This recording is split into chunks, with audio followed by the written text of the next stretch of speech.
저희 동네에 더 리터라는 커피가 있었어요. 네. 너무 장사가 잘 되는 거야. 진짜 점심시간에는 줄 서서 테이크아웃을 받아가곤 했었는데 옆에 바로 벤티가 생기고 또 옆에 벌크라는 또 브랜드가 생겼어요. 그러고 나서부터 그 리터는 매출이 반토막이 났습니다. 안녕하세요. 자영업의 진실을 파헤치는 자영업 클래스입니다. 반갑습니다. 반갑습니다. 오늘도 뭐 궁금한 게 있으시다고?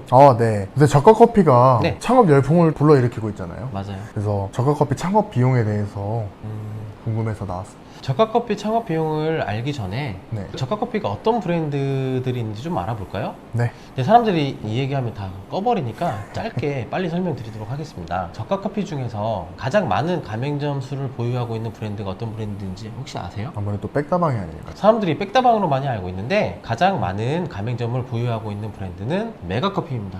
1593개의 가맹점을 보유하고 있고요. 그 다음에 2위는 컴포즈 커피예요. 컴포스 커피요. 네. 가맹점 숫자는 1901개. 그리고 세 번째는 백다방이에요. 백다방 같은 경우에 가맹점 숫자가 1228개.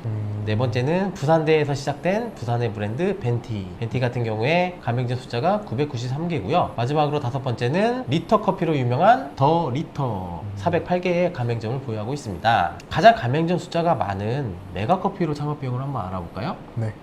메가커피 홈페이지 상에 나와 있는 금액은 5,817만원 부가세 별도의 금액이 창업비용이라고 나와 있어요. 부가세 별도요? 네. 그래서 부가세를 포함하면 6,400만원의 창업비용이 든다는 얘기잖아요. 네. 근데 실제로 오픈하려고 알아봤더니 11평 기준으로 1억 500 정도의 비용이 나오더라고요. 혹시 보증금도 포함되는 가격인 건가요? 아니, 보증금은 제외입니다. 별도 금액이에요? 네. 되게 라이트하게 적어 놓은 거고, 홈페이지 상에는 이것저것 추가 비용을 다 포함시키면 1억 원 정도의 창업 비용이 들어간다고 보면 맞을 것 같아요.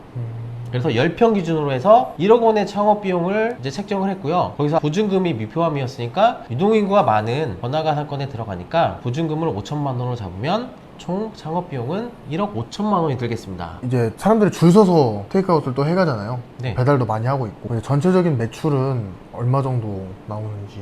매출과 순수익도 메가커피 기준으로 좀 알아보자면 정보공개서를 들어가 보면 2021년 기준으로 가맹점 연평균 매출이라는 게 나와요. 네. 3억 2,890만 원의 매출이 나오거든요. 모든 가맹점을 다 합산해서 평균 매출을 낸 게 3억 2,890만 원이고요. 나누기 12를 해보니까 월 매출이 2,740만 원이 나옵니다. 이거를 또 일매출로 환산하려면 나누기 30을 해야겠죠. 그렇죠. 그렇게 되면은 일매출이 91만 원이 나옵니다. 생각보다 많이 나오는가요? 생각보다 적게 나온다고. 아, 더 많이 나올 줄 알았어요? 네. 아무래도 저가커피 같은 경우에는 아이스 아메리카노 가격이 1,500원이잖아요. 네. 그러다 보니까 박리담의 컨셉이에요. 박리담에는 상대적으로 원가율이 높겠죠. 그리고 많이 팔아야 남기는 구조이기 때문에 그런 것 같아요. 그러면 원가율이 혹시 얼마나 나올까요? 지출을 이제 알아볼 텐데요. 첫 번째는 원가율이라는 게 있는데요. 원가율은 38%에서 42% 정도가 나와요.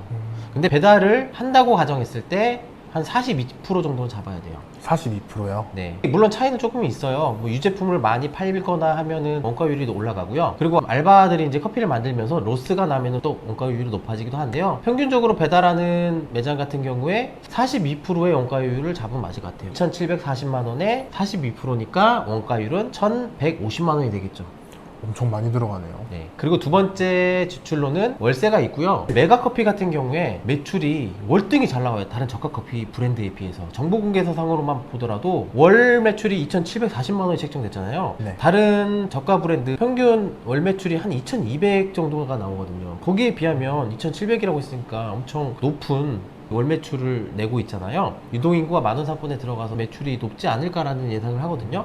그렇게 계산을 하면 월세를 한 300 정도 한번 잡아볼게요. 그리고 세 번째로는 인건비가 있는데요. 저가커피 같은 경우에는 영업시간이 보통 14시간 정도 돼요. 인건비 같은 경우에 시간당으로 따지면 주유수당을 포함해서 11,500원을 잡으면 적당하거든요. 영업시간이 14시간이니까 곱하기 14, 거기서 곱하기 30을 하면은 한 명당 인건비가 183만 원이 나옵니다. 한 명당 커버할 수 있는 시간당 매출이 6만 원 정도 돼요. 6만 원이요? 네. 91만 원 정도의 일매출이 나오니까 한 시간당 6만 원이 넘어가잖아요. 네. 그러면 상시 2명의 알바가 필요해요. 그러면 아까 한 명당 483만 원이라는 계산이 나왔잖아요. 네. 여기서 곱하기 2를 하면 966만 원이라는 인건비가 여기서 점주가 8시간 정도 근무를 했을 때 인건비는 667만 원이 나옵니다. 그리고 네 번째로는 전기료가 있는데요. 전기료는 50만 원 정도로 책정하면 맞을 것 같고요. 그 다음에 다섯 번째는 수도세가 있는데요. 수도세는 얼마나 나올까요? 아무래도 물장사다 보니까. 많이 나오겠죠? 네. 다른 업종에 비해서 수도세는 좀 더 나오는 편이에요. 수도세를 20만 원으로 책정했고요. 그리고 여섯 번째로는 월 회비가 있어요. 본사에 내야 되는 월 회비가 15만 원 정도 되고요. 네. 메가커피는 좀 특이하게 광고료라는 항목이 있더라고요. 광고료요? 네, 월 12만 원의 광고료를 따로 본사에 내야 되더라고요. 요즘에 손흥민이 광고를 하잖아요. 광고료를 여기 책정해서 월마다 받아가는 것 같아요, 본사에서. 월 회비 15만 원에 광고료 12만 원을 더하면 27만 원이 나가고요. 그 다음에 카드 수수료가 있겠죠? 그쵸. 카드 수수료 같은 경우에는 카드 매출의 0.5%. 2,740만 원의 월 매출이 나오는데 여기서 90% 정도가 카드니까 그 90%에 0.5%를 하면 12만 원이 나옵니다. 12만 원. 네, 그리고 마지막으로는 잡비가 있는데요. 잡비는 한 30만 원 정도, 총 매출이 2,740만 원에서 총 지출은 2,256만 원. 그래서 점주가 8시간 정도 한 타임 근무를 한다는 가정하에 월 순수익은 484만 원이고요. 이것은 세전 금액입니다. 하시겠습니까? 아니요. 왜 안 해요?